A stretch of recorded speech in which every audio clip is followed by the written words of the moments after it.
Sudah pasti anda biasa melihat kereta yang cantik ini. Cantik bukan? Berkilat. Namun, pernah tak anda melihat kereta dalam keadaan begini? Berbeza sekali. Ia kelihatan sangat buruk dan warnanya tidak cantik seperti mana kereta sebelum ini. Apakah ini? Mengapakah objek seperti kereta boleh berlaku seperti ini? Ya, fenomena ini dinamakan sebagai pengaratan. Pengaratan kebiasaannya berlaku kepada objek seperti besi. Apakah yang menyebabkan pengaratan dan bagaimanakah cara untuk mencegah pengaratan? Ayuh kita sama-sama belajar tajuk pengaratan. Betul dan selamat sejahtera. Kita berjumpa lagi dalam Play Classroom Cikgu Rafiq dan kali ini tajuk kita ialah pengaratan. Mari kita saksikan dahulu apakah objektif pembelajaran kita dan kriteria kejayaan pelajaran kita pada kali ini. Objektif pembelajaran kita pada kali ini ialah murid-murid dapat menganalisis 2 hingga 4 pengetahuan tentang pengaratan dengan betul. Kriteria kejayaan kita pada kali ini, pertama, murid-murid dapat menyatakan maksud pengaratan. Yang kedua, murid-murid dapat mengenal pasti ciri-ciri objek yang berkarat. Ketiga, mengenal pasti objek yang berkarat dan tidak berkarat.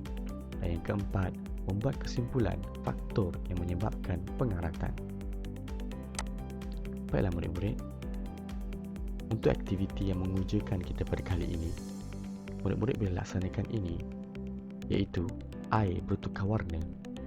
Bahan yang diperlukan untuk melakukan aktiviti ini ialah, pertama, murid perlukan botol air plastik, air, paku besi atau klik kertas daripada besi atau apa-apa objek saja yang dibuat daripada besi. Langkah-langkahnya ialah, yang pertama, bersihkan dulu objek tersebut. Yang kedua, masukkan air ke dalam botol. Yang ketiga, masukkan objek dan pastikan objek tenggelam di dalam air. Biarkan saja selama seminggu dan lihat apa yang akan berlaku. Murid-murid boleh kongsikan keputusan aktiviti ini dengan rakan-rakan dan guru-guru. Apakah warna air yang bertukar tersebut? Dan dari mana datangnya warna tersebut? Baiklah murid-murid, apakah dimaksudkan dengan pengaratan? Pengaratan ialah lapisan perang kemerah-merahan yang terbentuk pada permukaan logam iaitu besi kerana tidak balas kimia. Tidak balas ini adalah kerana kehadiran air dan udara. Pengaratan berlaku apabila objek seperti besi terdedah kepada air dan udara. Apakah ciri-ciri objek yang berkarat? Objek yang berkarat akan bertukar warna iaitu perang kemerah-merahan.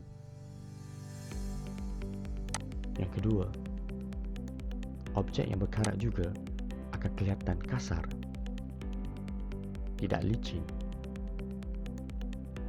Objek yang berkarat juga permukaannya akan kasar.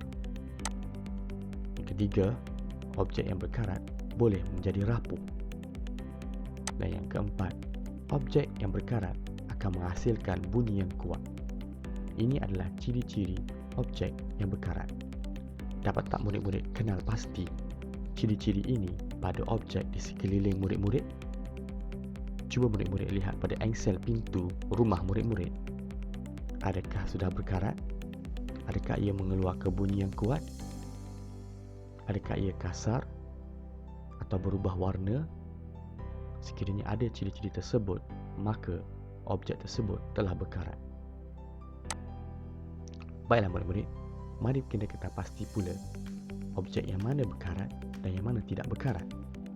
Adakah semua objek berkarat? Baiklah, cikgu telah senaraikan beberapa objek di sini. Dan apakah bahan yang membuat objek tersebut? Yang pertama, paku dibuat daripada besi, penyedup minuman daripada plastik, tayar daripada getah, baju daripada kapas, rantai basikal daripada besi dan kerusi daripada kayu. Dapat tak murid-murid kenal pasti objek yang manakah berkarat dan yang manakah tidak berkarat? Paku dan rantai basikal berkarat. manakala objek-objek yang lain tidak berkarat. Maka kita boleh buat kesimpulan di sini bahawa objek yang berkarat terdiri daripada logam, iaitu besi. Hanya besi sahaja yang berkarat. Dan objek-objek lain tidak berkarat. Baiklah murid-murid, mari kita kenal pasti pula apakah faktor yang menyebabkan pengaratan. Lihat gambar basikal ini. Basikal ini dibiarkan di luar rumah dan ia terkena hujan dan angin yang kuat pada setiap hari. Selepas sebulan, basikal tersebut kelihatan seperti ini. Mengapakah terjadi sedemikian murid-murid? Apakah faktor yang menyebabkan basikal yang cantik tadi bertukar kepada basikal yang berkarat? Mari kita laksanakan aktiviti ini.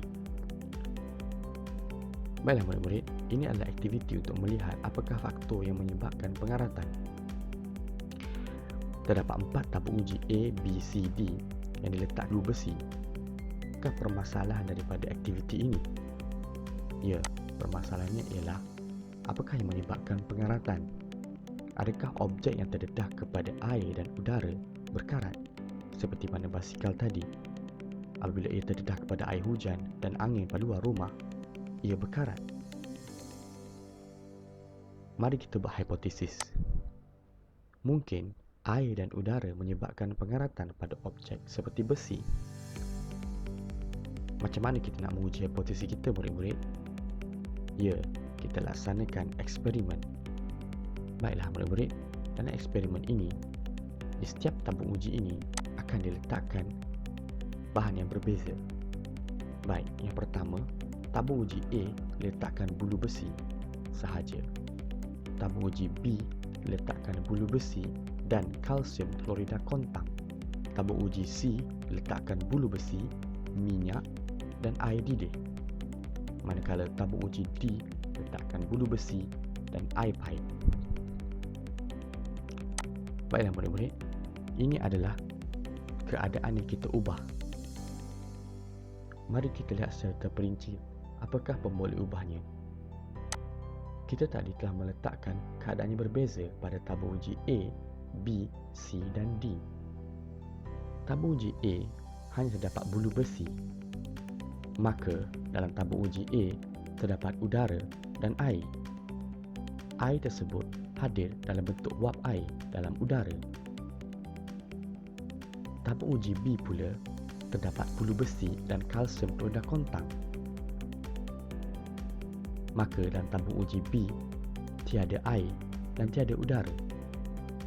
Ini kerana kehadiran kalsium klorida kontang ini telah menyerap wap air yang terdapat pada udara dalam tabung uji ini. Manakala tabung uji C terdapat bulu besi, minyak dan air didih, maka terdapat air tetapi tiada udara. Ini kerana air yang mendidih tiada udara di dalamnya, dan kehadiran minyak ini menyebabkan udara tidak boleh masuk ke dalam air. Maka tiada udara tetapi hanya ada air pada tabung uji C. Manakala tabung uji D pula terdapat bulu besi dan air pahit, maka terdapat air dan udara.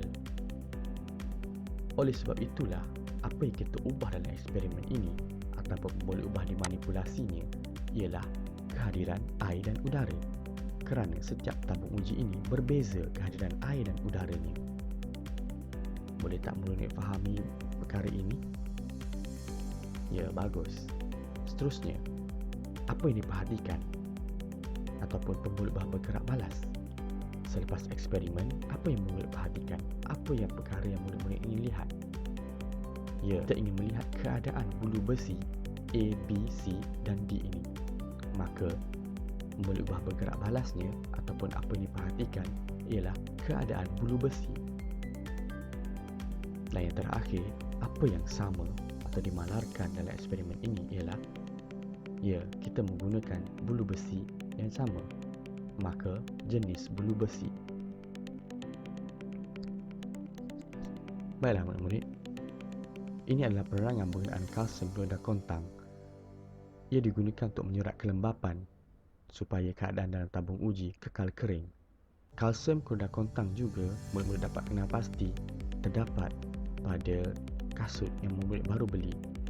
Biasanya, penjual akan meletakkan kalsium klorida kontang pada kasut yang baru supaya kelembapan pada kasut dapat diserap, maka kasut tersebut tidak rosak untuk dijual. Pernah tak murid-murid melihat kalsium klorida kontang ini? Seterusnya, air yang didih pula tidak akan mengandungi udara, dan minyak masak pula dapat menghalang udara daripada masuk ke dalam air. Seterusnya, keputusan pada eksperimen kita kali ini. Ini adalah keputusannya murid-murid. Tabung uji A, bulu besi tersebut berkarat.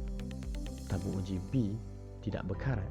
Tabung uji C tidak berkarat. Dan tabung uji D berkarat. Ini kerana tabung uji A dan D terdapat kehadiran kedua-duanya, iaitu air dan udara.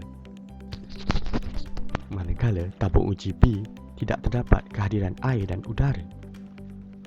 Begitu juga dengan tabung uji C, hanya terdapat kehadiran air tetapi tiada kehadiran udara. Baiklah murid-murid, boleh dibuat kesimpulan di sini bahawa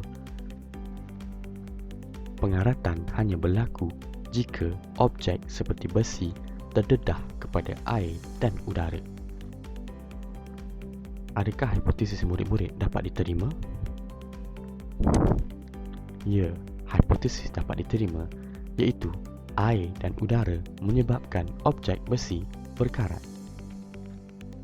Maka faktor yang mempengaruhi pengaratan ialah kehadiran air dan udara. Baiklah murid-murid, untuk meningkatkan kefahaman murid-murid boleh melaksanakan latihan ini. Murid-murid boleh dapatkan jawapan daripada guru masing-masing. Seterusnya murid-murid, mari kita kaitkan pengaratan ini dengan kehidupan seharian kita. Murid-murid biasa melihat emas, bukan? Emas merupakan salah satu logam selain daripada besi. Persoalannya ialah, mengapakah logam seperti emas tidak mudah berkarat berbanding besi? Ya, besi mudah berkarat, tetapi emas tidak berkarat. Mengapa? Ini adalah kerana tidak semua logam boleh bertindak balas dengan air dan udara dengan mudah. Besi mudah untuk bertindak balas dengan air dan udara, menyebabkan ia berkarat dengan mudah. Tetapi emas tidak mudah bertindak balas dengan air dan udara, maka emas sukar untuk berkarat.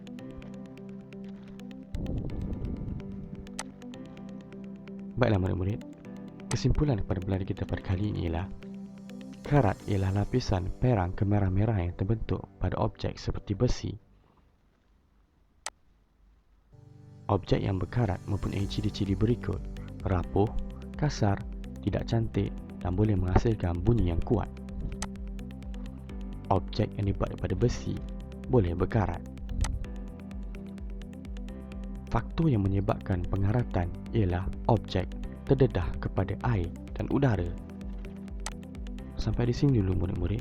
Semoga perkongsian ilmu ini dapat memberi manfaat kepada murid-murid. Semoga kita berjumpa lagi dalam tajuk yang seterusnya. Sekian, terima kasih.